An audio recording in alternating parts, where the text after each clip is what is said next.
Здравствуйте, дорогой лама Гленн. Расскажите, пожалуйста, про ваш новый курс «Линия махасиддхов йоги Авалокитешвары» в линии передачи «Давай ламу второго», который включает в себя садхану, практику туммо, йогу сновидений и практику прову. И расскажите, пожалуйста, чем эта линия передачи и практика отличается от 6 йог наропы? Some know my greetings from Mongolia, where I'm visiting for our Sagansar, the New Year, as we enter the year of the dragon. And this lineage of Shenrisi practice is one of those fusion tantric lineages coming to Tibet from India. And most of these lineages come in the late 900s and mid 1000s, early 1100s. And they come bringing, they're called fusion lineages because they bring together elements from highest Yoga Tantra, Charya Tantra, and Kriya Tantra. So this, we could say the generation stage is a Kriya Tantra practice, a simple sadhana, therefore why we use the word simple sadhana. And the completion stage comes down to us from the Chakrasambhara Tantra, really, you could say. День, дорогие друзья! Приветствую вас из Монголии, куда я приехал отмечать тибетский Новый год, Сагансар. Это год дракона наступающий. Что касается этой линии передачи, то она смешанная. Это тибетско-индийская линия, которая зародилась в период с 900-х до 1100-х годов, то есть конец 900-х и начало 1100-х. И эта практика, эта садхана является собой смешение 4 различных йог. Там есть элементы и высшей йога-тантры, и йога-тантры, и чарья-тантры, и крия-тантры. Если говорить о стадии зарождения, то это крия-тантра, очень простая садхана, а стадия завершения заимствована сейчас, это тантра чакрасамвары. Tibetan Buddhist schools put great emphasis on the practice of Shenrisi, self-identification with the Buddha of compassion, Shenrisi. So the foundation of this practice is the Buddha of compassion. And therefore, we could say it's learning to maintain the mind of compassion during a meditation sitting, between meditation sessions, at night in dream yoga, and then at the end of our life in Poa, a graceful exit from this lifetime to the next body boat. Во всех тибетских школах делается акцент на Авалокитешвару, на божество сострадания, и идет самоотождествление прежде всего с божеством сострадания. Таким образом, возникает поддержание в уме в качестве основы божества сострадания и поддержание в уме сострадания как такового и во время медитации, и в период между сессиями, и ночью, во время йоги сна, и в конце жизни, для того, чтобы выйти из этой жизни достойно. Lineage itself was formulated in India by the great mahasiddhas, the forest dweller, non-monk, mystical tantric masters. One of the most important in that transmission is Simbupa, otherwise known as the tailor, because he achieved enlightenment by sewing. The word tantra is often meant thread, the way the thread of perfection, the thread of primordial purity is in every moment. In that same way, the flow of tantric primordial mind of bliss and emptiness is the thread that keeps together the fabric of our being. И конкретно эта линия происходит от индийских махасиддхов, от лесных мистиков и мистических мастеров тантры, которые не являлись монахами, были отшельниками. И один из самых известных представителей – это Симбупа, которого называли портным, поскольку он ткал полотно тантры, то есть полотно первоначального ума, блаженства и пустоты. И вот эта ткань тантры как раз так и как бы из этого и состояла. In one of the commentaries I received on Shenrisi, or Buddha of Compassion tantric practice, that said there's two main lineages coming to Tibet. One of those is the lineage from Gelongma Pelmo, the thousand-armed Shenrizi, which is known as the Nyungne practice, and the other, the lineage of the Mahasiddhas. So this is the lineage of the Mahasiddhas. В принципе, в Тибет пришли две йоги, две линии практики божества сострадания Авалокитешвары. Одна происходит от Гелонгмы Пелмо, это практика тысячерукого Авалокитешвары, которая используется во время Нюнгне, а вторая практика – это практика махасиддхов. So just as with the 6 yogas of Naropa, Naropa's guru Tilopa brought together a number of different tantric lineages and fused elements of those various tantric lineages in such a way as to afford easy practice and quick enlightenment.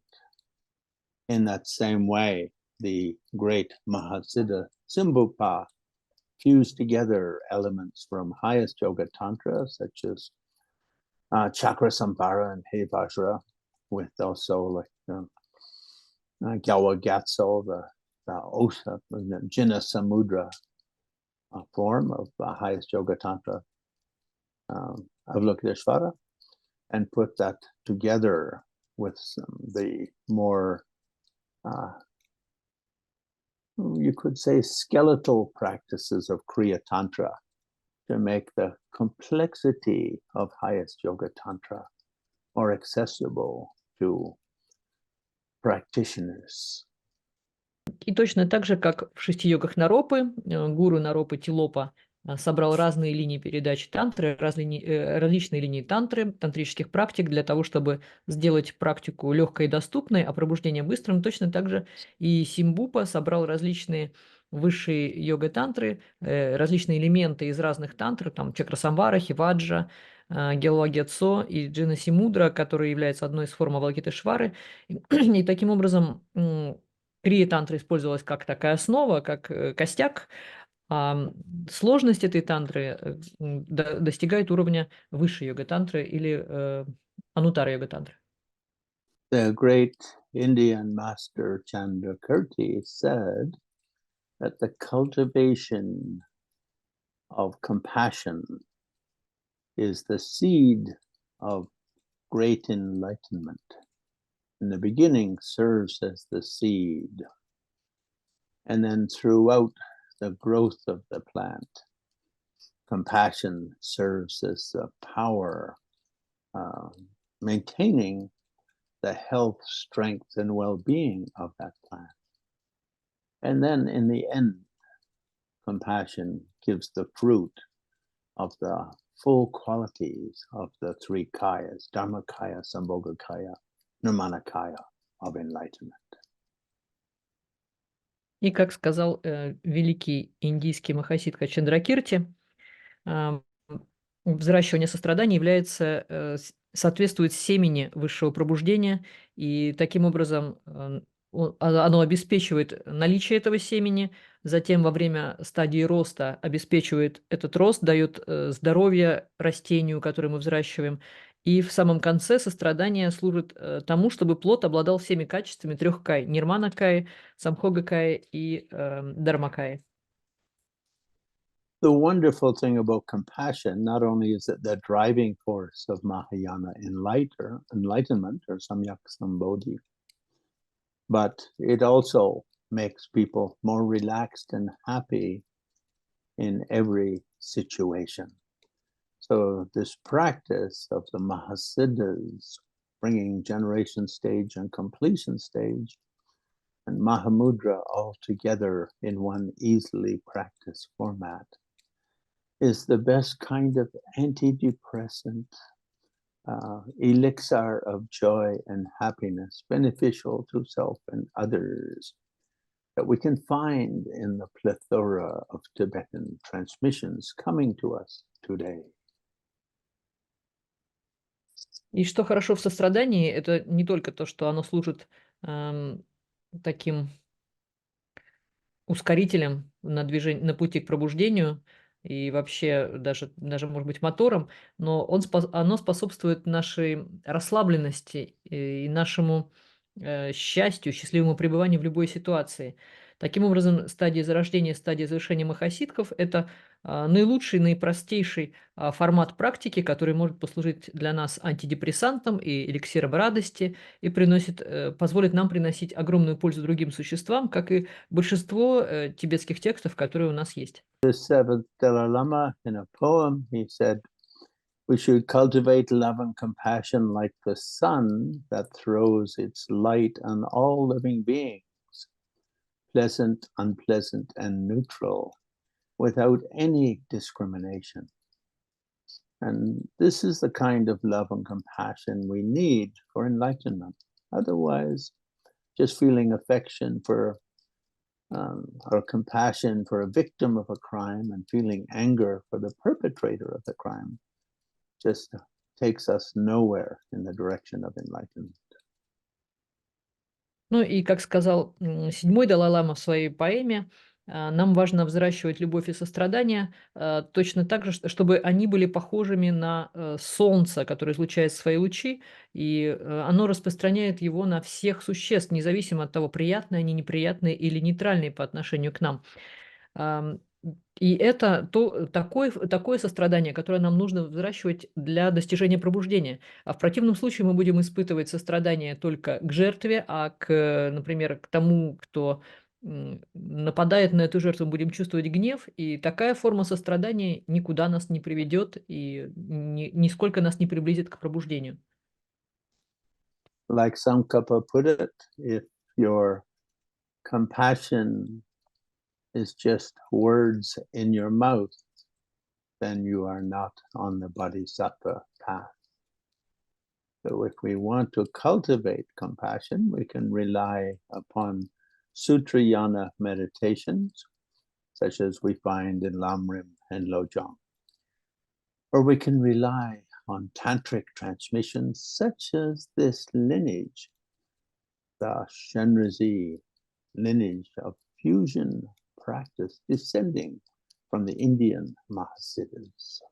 Ну и, как говорит лама Цанкапа, если сострадание – это всего лишь слова для нас, то мы не являемся бодхисаттвами. А для того, чтобы быть бодхисаттвами, нам нужно либо следовать традиции сутры, то есть изучать ламрим и ладжонг, либо традиции тантры и, например, последовать вот этой практике Авалокитешвары, которая является смешением, происходит от линии индийских махасидхов. In terms of my own training, I lived in Dharamsala from 1972 till 84, and include in my great lineage masters, Kyabji Ling Dorje Chang and Trijang Dorje Chang, the two gurus of the Dalai Lama. Of course, many lineages received directly from Dalai Lama himself and other lamas of great attainment and spiritual qualification. Also lineages from other schools, Kala Rinpoche of the Shengpa and Ero Kensei of the Karma Kagyu, 2 or 3 Nyingma Lamas, Sakya Treason from Sakya school and so forth. But in all of these transmissions from all these great masters of various schools of Tibetan Buddhism, all of them without exception put the emphasis on compassion. If your Buddhist practice doesn't have as its foundation compassion, you might as well just give up your meditation and yoga practice and go to the gym and lift barbells. Ну, и что касается моего собственного обучения, то я обучался в Dharamsala с 72 по 84 год и учился у таких великих мастеров, как Лин Дорджи Чанг, Триджан Дорджи Чанг, то есть это гуру его святейшего Далай-ламы.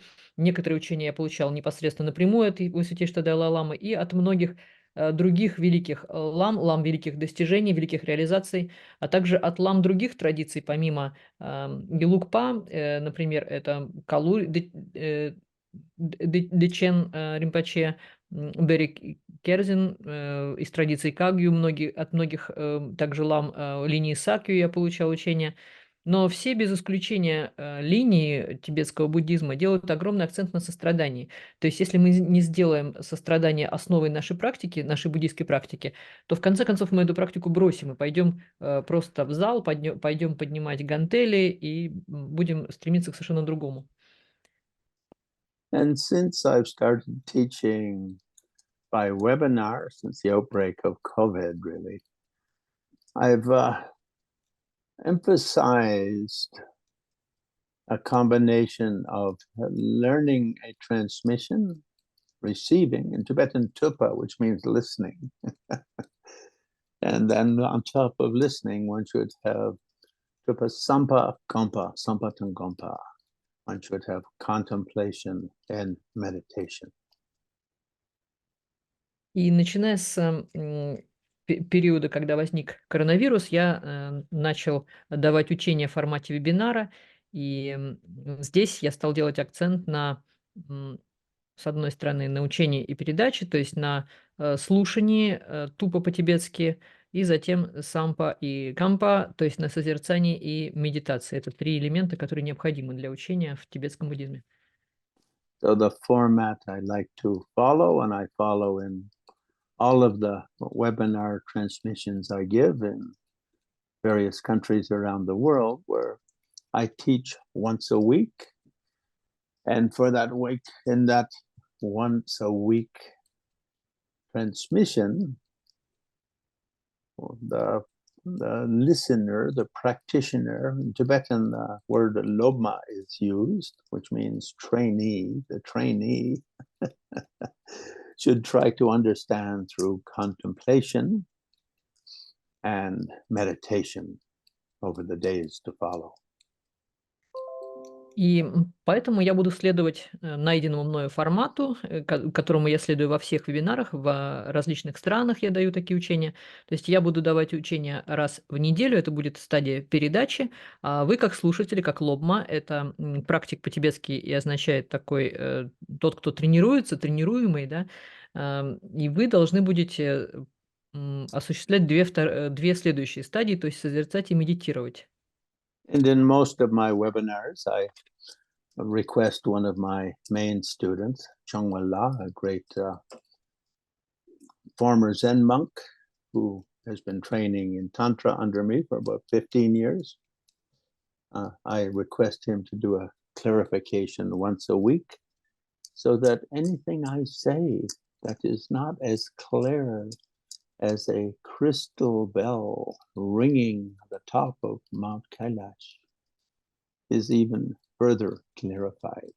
И как и происходит в большинстве моих вебинаров, я буду просить своего уже старшего ученика Чонгва Лала, который был монахом дзен-буддизма и уже 15 лет занимается, изучал тантру под моим руководством. Вот он будет еще раз в неделю объяснять, давать дополнительное объяснение к моим лекциям. То есть то, что было и так, может быть, уже достаточно ясным, настолько же ясным, как колокольчик, звенящий на горе Кайлаш, он еще сделает это еще более ясным. I run some of these practice training transmissions and seminars, you could say, webinars, in about a dozen countries around the world in a very simple way, following that very basic format. And in each of those also, in each of those language formats or cultural milieus, those lotus gardens of trainees, I always ask someone in that community to lead practice sessions once or twice a week. And in Great Mother Russia, I've asked Great Mother Dinara to do that. And people have sent me many emails singing praises for what a great practice session leader she is. Ну и как также я в некоторых своих передачах, в некоторых своих вебинарах, которые я веду порядка, в дюжине стран, я следую такому простому формату, то есть это базовый формат, то есть каждая также неделя сопровождается поскольку у меня есть лотосовый сад учеников, то из него я выбираю для ведения практических сессий, которые проходят раз-два в неделю, одного из учеников. И вот в Великой Матери России я выбрал Великую Мать Динару, и я получил огромное количество имейлов, содержащих похвалу и ей как лидеру, как ведущему таких практических сессий. Great Atisha Dipankara Sri Snana traveled to Tibet in 1042, great Bengali master.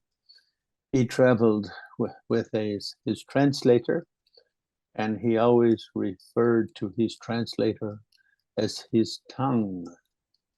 So I'm very fortunate that teaching in Brazil and Argentina, Korea, various places in Europe, that I have my tongue becomes quite, what would you say, enhanced. So my rough, coarse, manly tongue in Russia has become the sweet, delightful, melodious voice of an emanation of Saraswati, Dhyana. Ну и как великий Атиша Дипанкара Трижняна, который в 1040 году отправился в Тибет, и его сопровождал непременно его переводчик, который настолько с ним сроднился, что называл его своим языком. Также и мне очень повезло, я провожу свои вебинары в Бразилии, в Аргентине, в Корее, во многих местах Европы. Мне везет, и у меня появляется такой, наверное, улучшенный язык, то есть так, что мой грубый мужской язык улучшается и становится мелодичным голосом эманации Сарасвати, в данном случае Дианы. During the 6 yogas of naropa training, we used a simplified sadhana of chakra samvara. And in highest yoga tantra, these sadhanas become very complex, and later we introduced a more complex form of that sadhana. And the main emphasis in highest yoga tantra is kusum lankir, bringing the 3 kayas into your already enlightenment state, carrying your already enlightenment quality into every dimension, the 3 dimensions of your being. Точно так же, как в 6 йогах наропы, в наших тренингах мы использовали упрощенную садхану чакрасамвары, то в высшей йога-тантре используется ее усложненная форма, и акцент высшей йога-тантры делается на кусум-нанке. То есть мы 3 наших каи приводим привносим в наше пробужденное состояние, и все наши пробужденные качества мы привносим во все 3 измерения существования. Kriya Tantra mandala and mantra practice is a little bit different. We don't speak about kusum lamkir, taking 3 kayas and blending with the path. Rather, we refer to arising on the foundations of the 6 dimensions in which you are already a living god or goddess. Но в крия-тантре у нас слегка другой подход. Мы в практике мандалы, в практике мантры не привносим эти 3 тела, мы не используем кусум-нанче и не смешиваем это все с энергией, с силой, но мы используем в качестве основы, мы возникаем в качестве основы, обладающей 6 качествами, как уже живое божество. So it's a simpler mandala practice and a simpler mantra engagement or yoga. То есть это более простая практика мандалы и более простое, упрощенное обязательство в мантре, простите. We've decided to limit it to a 6-week engagement. We could just as easily make it 3 years or 6 years. But because Russian people like quick enlightenment, not slow, easy enlightenment, we'll hype it up to 6 weeks. И вот эта часть обязательства, то есть обязательных посещений, да, мы сократили до 6 недель. Обычно такая практика может занимать 3-6 лет. Для российских практиков мы ее сократили до 6 недель, потому что российским практикам нужно быстрое пробуждение, а не какое-то медленное, и потом оно должно быть легким, легко достижимым. My only request as the one transmitting the lineage, as the LAMA giving the lineage, is participants to do take very seriously the effort to develop universal compassion, which is the foundation of Mahayana, to base this upon the wisdom of emptiness, which is the view of great Mahayana. And finally, to bring in the gentle, playful deity yoga of plenty of laughter and joy in interaction with all outer, inner, and secret worlds. Playful deity yoga is the chupa, the conduct. И у меня, как у ламы передающего учения, только одна просьба – это чтобы участники серьезно отнеслись и приложили усилия к развитию сострадания как основы махаянской практики и делали это на основе пустоты, то есть воззрения Махаяны, высшего воззрения Махаяны. И в качестве чопа или в качестве поведения использовали йогу игривого божества, то есть чтобы было много радости и много смеха. So, spasiba, thank you so much. Thank you very much, Lamala. Another question is about the review of 6 yogas of Naropa by the record. Could you please give a little bit explanation about this how is, как сказать, способ? Yeah, the main difference with 6 yogas of Naropa, it's very difficult to get great progress without engaging in karma mudra or sexual yoga. Only beings who have achieved high progress in a previous life can make great progress in 6 yogas in this life. Основная разница с 6 йогами наропы состоит в том, что для 6 йог наропы очень трудно достичь успеха без карма-мудры, и только те существа, которые имеют переживания из прошлых жизней, способны его достичь без карма-мудры. Now, of course, Sankapa writes in his commentary, and the second LAMA in his commentary, one can practice 6 yogas in reliance upon one's own body, bringing the male-femaleness of one's own body into harmony, or upon reliance upon the body of another, in other words, with sexual practice. And so there are those 2 options, but the first Dalai Lama in one of his commentaries says, in reality, if we have not achieved that practice in a previous life, and to do it in this life without reliance upon a partner is rare. He uses the word difficult to move the drops. Ну и, конечно, Лама Цанкапа в своем комментарии, а также второй Далай-лама в своем комментарии говорят о том, что 6 йог наропы можно достичь 2 способами, или опираясь на свое тело, гармонизируя мужские и женские энергии, или опираясь на тело другого, иными словами, прибегая к сексу. Но первый Далай-лама в своем комментарии при этом сказал, что в реальности достичь в этой жизни, не прибегая к партнеру, каких-то результатов, если не опираться на опыт предыдущих жизней, то практически это очень редко, то есть очень трудно достижимо, очень трудно двигать эти капли по нашему телу. Now, in the 6 yogas of Naropa, when these are extended to 10 yogas of Naropa, then one of the ways the extension is that Tumo becomes the foundation practice. And then one engages in Tumo in union with a consort. This is clearly stated in all Tibetan commentaries. And by relying upon that gives rise to the 4 great blisses, downward moving and upward rising. And on the basis of those great blisses, engages in mahamudra. Therefore, Marpa said, without karma mudra, there is no mahamudra. Ну и дальше, когда 6 йог наропа рассматривается как 10, когда такая расширенная версия используется, такое объяснение приводится, что мы используем тумо в качестве основы, и тумо выполняется в союзе с кармамудрой, в союзе, соответственно, с супругом или супругой. Это содержится, четко на это есть указания в тибетских комментариях. На этой основе выполняется практика 4 блаженств при поднятии капель вверх и опускании их вниз, и на этой основе уже выполняется махамудра, практика махамудры. Именно поэтому Марпа и говорил, что без кармамудры нет махамудры.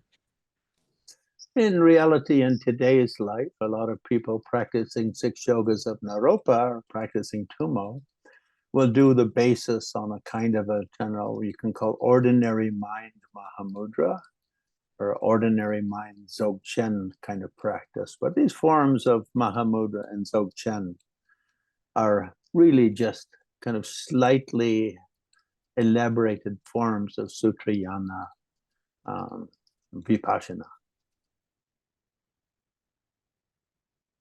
Ну, в реальности сегодня что происходит? Люди практикуют 6 йог наропы, опираясь на махамудру обычного ума или на практику дзогчен обычного ума. То есть это слегка просто углубленная практика сутраяны, это випашьяна. So this is not being said in a derogatory sense. This is not to dismiss vipassana, to dismiss ordinary mind mahamudra, or dismiss ordinary dzogchen practice.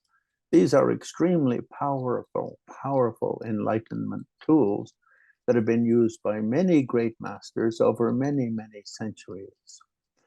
But because your question was about mahamudra in 6 yogas, it's to make a distinction. What's the difference between mahamudra in 6 yogas and mahamudra in that general sense of ordinary mind mahamudra, ordinary mind dzogchen, and so on? Ну, все это, конечно, я говорю не для того, чтобы как-то очернить или отменить практику махамудры обычного ума, дзогчена обычного ума и випашьяны. То есть это все очень сильные инструменты, которые многие мастера использовали на протяжении многих веков для достижения пробуждения. Просто поскольку вопрос был про махамудру и 6 йог наропы, то мне нужно было провести различия, что я, собственно, и сделал, но используя вот эти все понятия. So we could say that the Mahamudra in this lineage of Shenrazi, combining Kriya Tantra with highest yoga Tantra, is really second stage Kriya Tantra. То есть можно сказать даже так, что это махамудра в такой смешанной линии передачи и в практике, где смешиваются элементы крия-тантры и высшей йога-тантры, что это как бы крия-тантра второй стадии. So in ordinary highest yoga tantra, then the first stage tantra is the mandala practice of kusum lamkir, taking 3 kayas as a path and generating this immense mandala, sometimes of hundreds of deities and so forth. And completion stage tantra is really tumo, illusory body, clear light, and yuganada. Ну и можно сказать, что и таким образом высшее и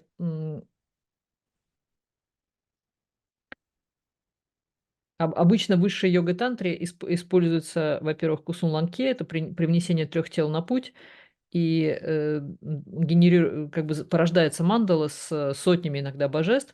Это происходит на стадии зарождения, а на стадии завершения используется уже тумо, йога иллюзорного тела, ясный свет. And in second stage Kriya Tantra, there's no tumo, talk of tumo, illusory body, clear light. None of that discussion comes in. Rather, it's a combined shamatha vipassana practice based on the kind of,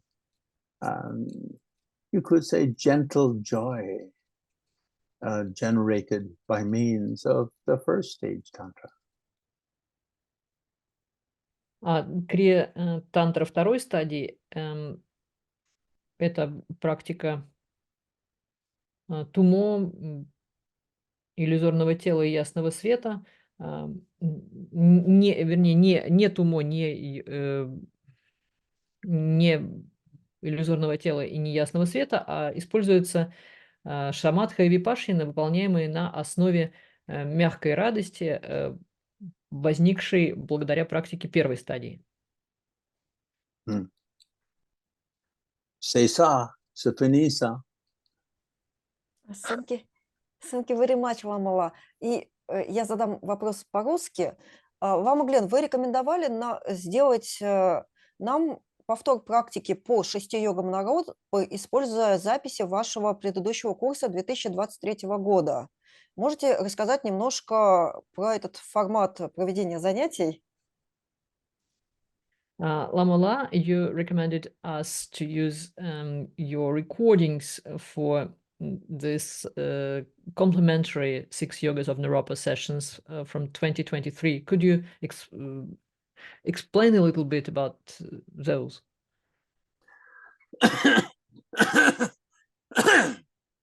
Thank you. Spasiba. Yes, so I had many requests from participants in the first series on 6 yogas of naropa in 16 weeks that we did. And many people who participated requested that they get to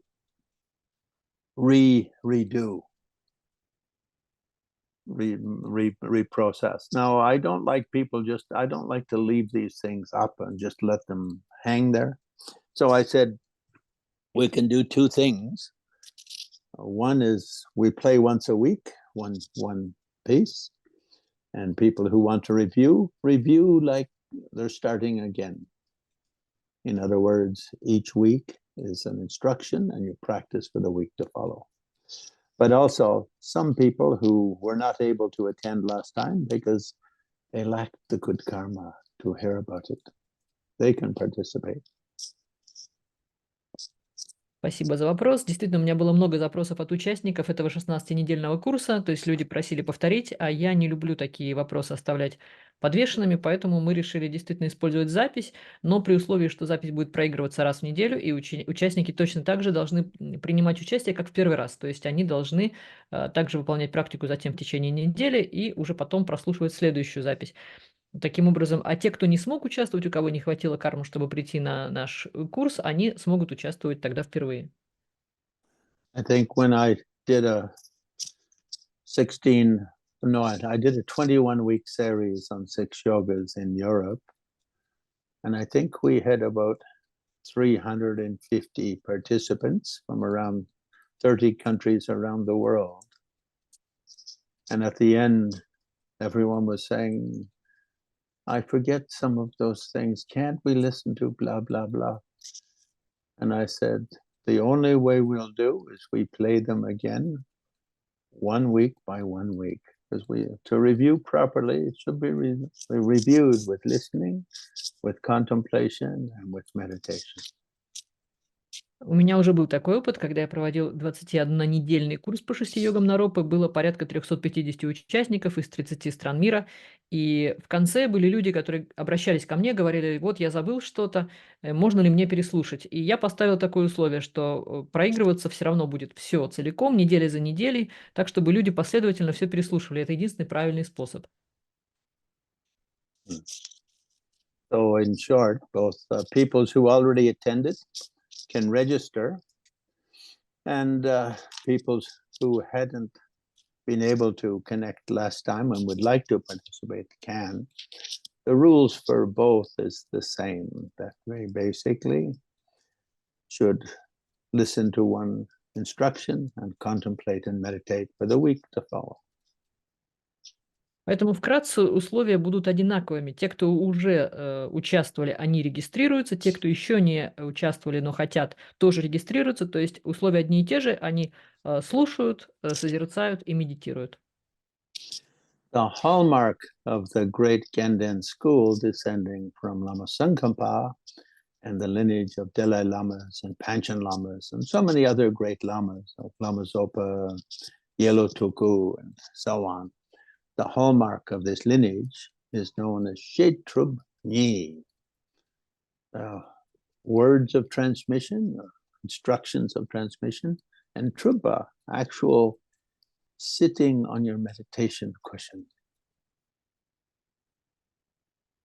И здесь мы используем знаменитую печать Великой школы Ганден, которая берет начало от ламы Цонкапы. И в эту школу вложили свою силу и великие Панчен ламы, и Далай ламы, и туда относятся лама Сопа, лама Еша, и Лорин Паче. Это традиция Шчупни, то есть включает в себя, с одной стороны, слушание, а с другой стороны, реальное сидение на подушке для медитации, когда человек все это созерцает и обдумывает. Sometimes Kshetrabni is translated as theory and practice, but that's not a good translation. She literally means words, to speak. What you can understand by the oral words of your master, of your teacher, your lama, your guru. That's one package, and that's often called lungpecho, the dharma of transmitted through wind and through the breath. And with trupa, you get, with the practice, the other side of it, you get tokpecho, the dharma, which is realization. So the words of flow have to become something in your experience. And without meditation, that practice, those words will almost never go beyond an intellectual concept.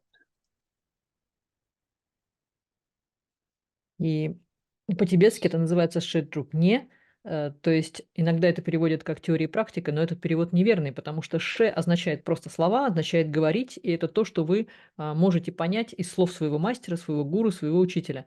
А с другой стороны, чуппа – это практика, которая означает чокпей чö, это дхарма, которая является реализацией. То есть те слова, которые пришли из потока вот этого ветра, они должны прийти в ваше сознание как ваш личный опыт. И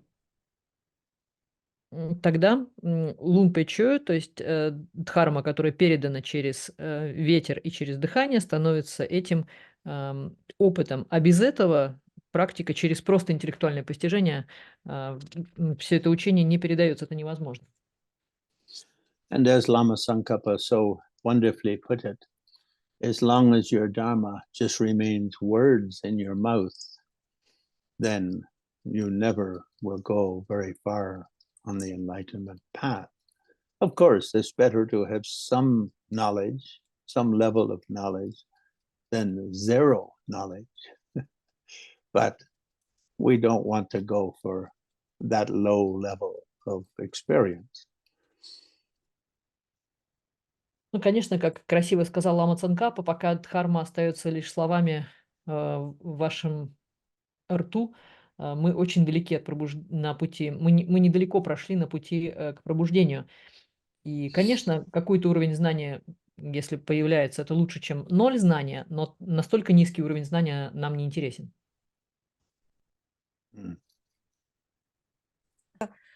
Будет ли посвящение Авалокитешвара во время проведения нашего курса по линии махасиддхов йоги Авалокитешвара? Will you give Chandrisic empowerment during this course? Yes, not as one of the 6, probably a 7th. Not one of the 6 sessions, but rather as an add-on. Да, посвящение будет, но не в составе одной из этих 6 сессий. Это будет дополнительная сессия, 7-я, скорее всего.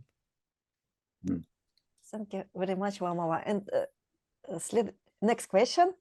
На следующей неделе начинается праздник Лосар, праздник Нового года. И, дорогой Лама Гленн, можете ли вы рассказать немножко про традицию этого праздника и дать рекомендации вашим ученикам о том, как лучше провести эти дни Лосара? The next week is the beginning of Losar. So could you please, Lamala, give your explanations to your students? How do we better use these days? Well, with my Sangha around the world, I ask the people try to do some Vajrasattva practice between now and then, together with the 4 healing powers. But the 4 remedies are the 4 opponent powers. But if people don't know all of that, just the Vajrasattva mantra, Om Vajrasattva Hung Pe Ha Ha Ha Ha Oh So Ha, reduce the 100 syllables to just 14 syllables, and then it's easy to practice. Ну, обычно все мои санки по всему миру я рекомендую делать практику ваджасаттвы. Лучше всего, если ученики знают про 4 противодействующие силы. Но если не знают, то самое простое даже снизить количество слогов и вместо слоговой мантры читать 14-слоговую мантру ваджасаттвы. Это очень хорошо. And whatever negative forces are in your life, when you do that mantra, you just try to imagine that light flows from Vajrasattva's heart through your body and through your emotions, through your thoughts, through your spirit, through your mind. And whatever negative conditions are there, it just washes them away. And so you can open and enter the new year as though reborn. Ну и если есть какие-то негативные силы, действующие в нашей жизни, то мы представляем свет, излучающийся из сердца ваджасаттвы, который очищает наше тело, наши эмоции, наш дух, наш ум. И все эти негативные условия просто смываются, и таким образом мы входим в Новый год, вступаем в Новый год перерожденными, обновленными. No, Vajrasattva literally means sort of diamond being or indestructible being, or can also mean sort of perfect being. So in that way, all of us have this kind of very deep nature, which is like a diamond, equal to the mind of Buddha. So when we do Vajrasattva practice, is to remind ourselves that we're really a Buddha in disguise as an ordinary person. We have to let the disguise go and reveal our natural Buddha nature. И ваджасаттва, в принципе, означает алмазное или нерушимое существо, и точно так же это можно трактовать как совершенное существо. И все мы обладаем такой глубокой алмазной природой, то есть сущностью ума Будды. И мы, как бы делая практику ваджасаттвы, напоминаем себе, что мы Будды, просто переодетые как бы в форме таких обычных существ. И цель нашей практики ваджасаттвы – это снять такие одежды и обнаружить природу Будды. Spasiba. Thank you very much, Lamala. Thank you very much, Lamala, for this fantastic interview. It's very, very useful and fantastic. So, spasiba. Thank you so much.